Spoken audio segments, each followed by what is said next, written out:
चलिए, अब संसद के दूसरे जो महत्वपूर्ण अंग होते हैं वह होता है लोकसभा। पढ़ाए थे, हम बतलाए थे आप लोगों को कि संसद के 3 अंग, राष्ट्रपति, राज्यसभा और लोकसभा। तो अब हम लोग सबसे पहले लोकसभा के बारे में पढ़ लें। याद रखिएगा, लोकसभा। लोकसभा तो सबसे पहले हमारे लोकसभा के चुनाव में भाग कौन लेता है? कौन कौन व्यक्ति चुनाव लड़ सकता है लोकसभा का? तो लोकसभा का चुनाव लड़ने के लिए जो योग्यताएं हैं वो पहले जान लीजिए। योग्यताएं हैं, पहला, भारत का नागरिक होना चाहिए। भारत का नागरिक होना चाहिए। भारत का नागरिक होना चाहिए, हर हाल में होना चाहिए।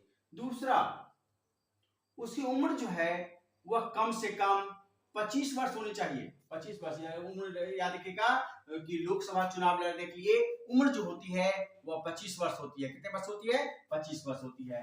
अगला जो है वह है किसी लाभ के पद पर नहीं हो। किसी लाभ के पद पर नहीं हो।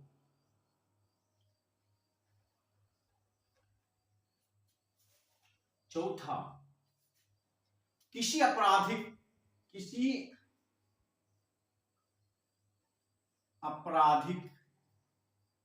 मामले में सजायुक्त या किसी संगीन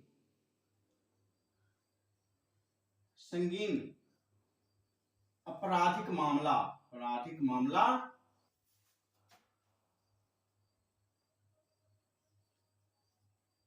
दर्ज ना हो। इसके बारे में थोड़ा समझ लीजिए। जब किसी भी केस में अगर किसी व्यक्ति को सजा हुआ है तो वह व्यक्ति लोकसभा का चुनाव नहीं लड़ सकता। दूसरी बात कि अगर उसे कोई संगीन मामला, जैसे रेप का मामला हो जाता है, रेपिस्ट हो, या 302 का मामला चलता हो, तो वह व्यक्ति लोकसभा का चुनाव नहीं लड़ सकता है। उसका नाम हर हाल में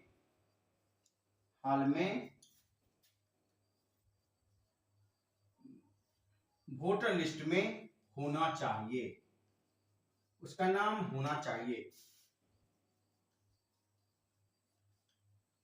मतलब उसका नाम जो है हर हाल में किसी वोटर लिस्ट में होना चाहिए, चाहे देश के किसी भी क्षेत्र में, देश के किसी भी भाग में उसका जो है वोटर लिस्ट में नाम होने चाहिए, तब जाकर तो चुनाव लड़। याद रखिए, भारत का नागरिक होना चाहिए, उम्र 25 वर्ष होना चाहिए, लाभ के पद पर नहीं होना चाहिए, कोई विशेष आपराधिक मामला या संगीन मामला नहीं होना चाहिए, उसका नाम वोटर लिस्ट में होना चाहिए, तब जाकर के वह लोकसभा का चुनाव लड़ेगा।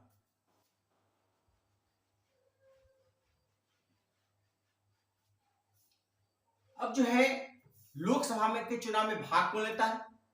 तो लोकसभा के चुनाव में जो भाग लेता है, याद रखिएगा, वह भारत का वैक्स नागरिक। भारत का वैक्स नागरिक पहले 1889 ईस्वी से पहले जो था, 1989 ईस्वी से पहले जो था वह वैक्स उम्र था, वैक्स व्यक्ति का उम्र था 21 वर्ष। याद रखिए, 21 वर्ष, मतलब 21 वर्ष का व्यक्ति चुनाव में भाग ले सकता है। लेकिन उसके बाद जो संशोधन हुई, 61वें संविधान संशोधन में चर्चा की गई कि वैक्स उम्र के जो वैक्स व्यक्ति का उम्र होगा वह होगा 18 वर्ष। 18 वर्ष, तब से यही है कि व्यक्ति 18 वर्ष तक भारत का वैक्स नागरिक, मतलब जिसका उम्र 18 वर्ष पूर चुका है, वह व्यक्ति चुनाव में भाग ले सकता, मतलब मत गिरा सकता है। अब है लोकसभा का कार्यकाल कितने वर्षों होता है? लोकसभा का कार्यकाल याद रखिएगा 5 वर्ष का होता है। लोकसभा का कार्यकाल जो होता है वह 5 वर्षों का होता है, 5 वर्षों का होता है। लेकिन याद रखिएगा, जब कोई बहुमत प्राप्त दल कि चुने गए नेता को प्रधानमंत्री बनाया जाता है। याद रखिएगा, बहुमत दल के नेता, बहुमत चुनाव में जिस दल को बहुमत प्राप्त होती है वह दल अपने में से एक नेता को चुनता है, वह नेता देश का प्रधानमंत्री बनता है, जिसका कार्यकाल 5 वर्षों का होता है। और अब आता है कि लोकसभा का कार्यकाल रखेगा 5 वर्षों का होता है। और दूसरा है कि लोकसभा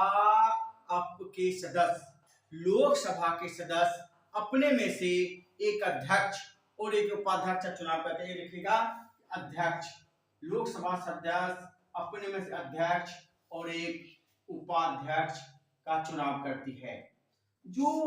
जब लोकसभा का बैठक चलती हो तो अध्यक्षता जो करता है वह लोकसभा अध्यक्ष ही करता है। और कहा गया है, दूसरा अगला पॉइंट है कि अगर लोकसभा का कार्यकाल से 5 वर्षों होता, लेकिन देश के विशेष परिस्थितियों में जब कोई विशेष आक्रमण हो जाए, कोई अराजकता फैल जाए, तो लोकसभा का कार्यकाल 1 वर्षों के लिए बढ़ाया जा सकता है, 1 वर्षों के लिए बढ़ाया जा सकता है। अगला कहा गया है कि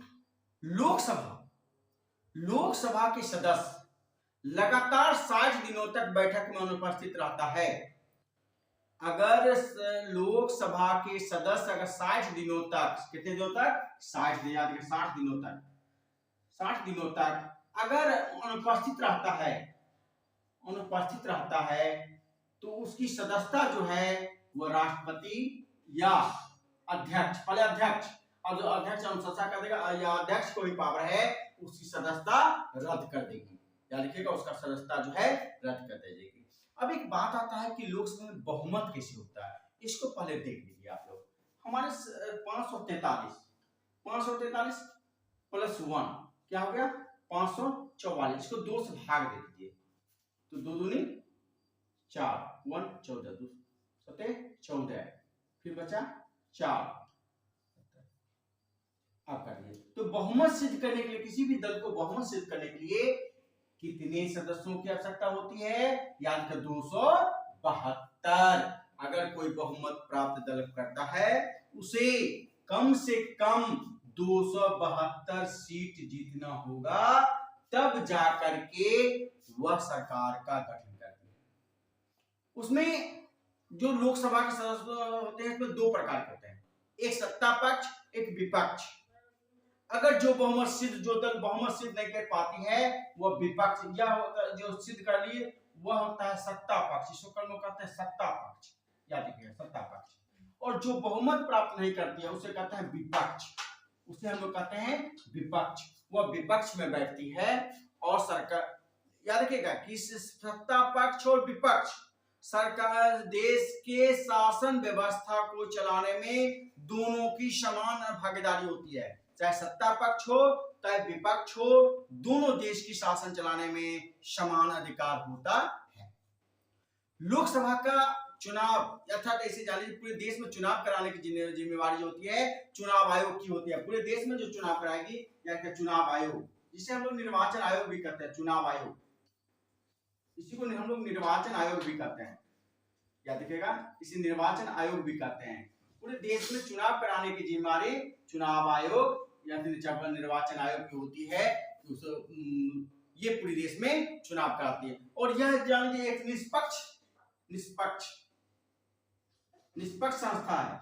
याद रखिएगा, यह निष्पक्ष संस्था है, यह किसी भी दल के साथ किसी प्रकार का कोई भेदभाव नहीं करती है। याद रखिए, किसी प्रकार का कोई भेदभाव नहीं करती है। यह निष्पक्ष पूरे देश में चुनाव कराती है।